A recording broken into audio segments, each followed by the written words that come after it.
While your serious game will be focused on addressing a specific problem and innovating to remove the failure and pain points associated with the problem, the reality is that this problem tends to be manifest across what we call the 7 domains of well-being.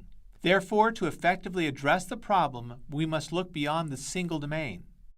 In the Identifying a Problem episode, we gave 2 specific examples of problems. One focused on fitness and obesity, the current state and the ideal state that creates the tension we must address in our serious game.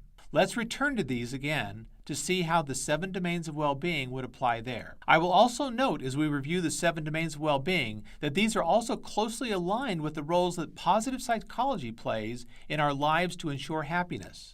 The principles and applications of positive psychology will be covered in much greater detail in later episodes, but I just wanted to point this out here so that you're aware of the need to have positive emotions, engagements that lead to flow, relationships that support you, meaning and purpose in the things you do, and accomplishments and achievements that you can measure. In the fitness example, we normally think of this being mostly focused on the physical domain.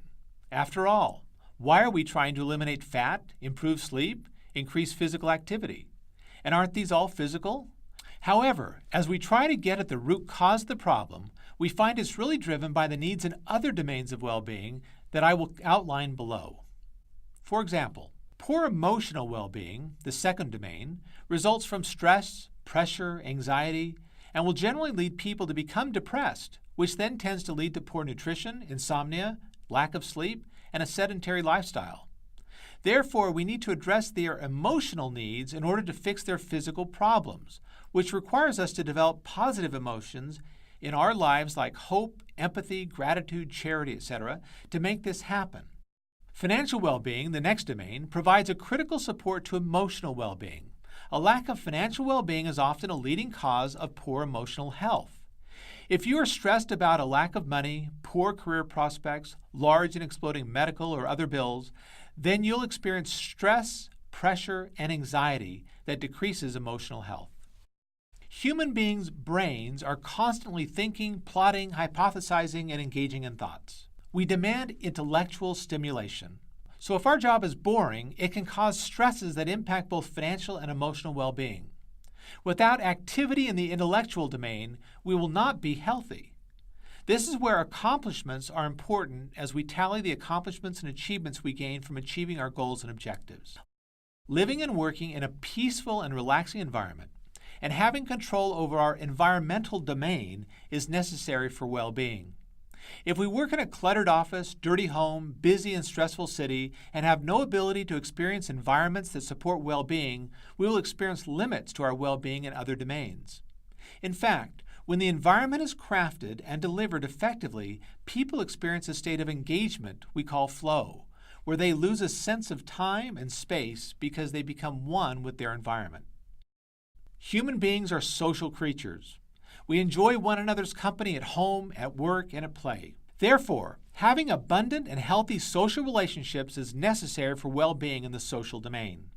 This is why the best games tend to be those that are played with other people, so we develop and enhance our relationships with them. And finally, we all have an innate desire to be part of something greater than ourselves.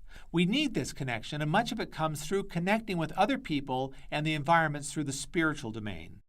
This is why so many games engage the players in roles where they are saving the world, because it connects with you at a higher level of meaning, not just the game.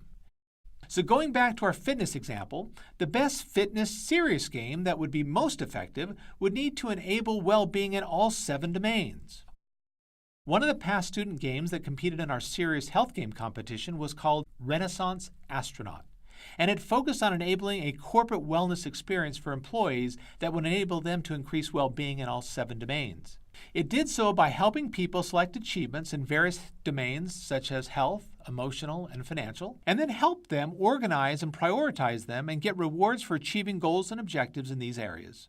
With most serious games, they will generally explicitly focus on just a few of the 7 domains, while implicitly focusing on others. For example, a serious game called Happify initially focused on the emotional domain, then added some spiritual and environmental elements, then followed these with physical components. Thanks for watching. Please look at the video description for links to exercises and other resources.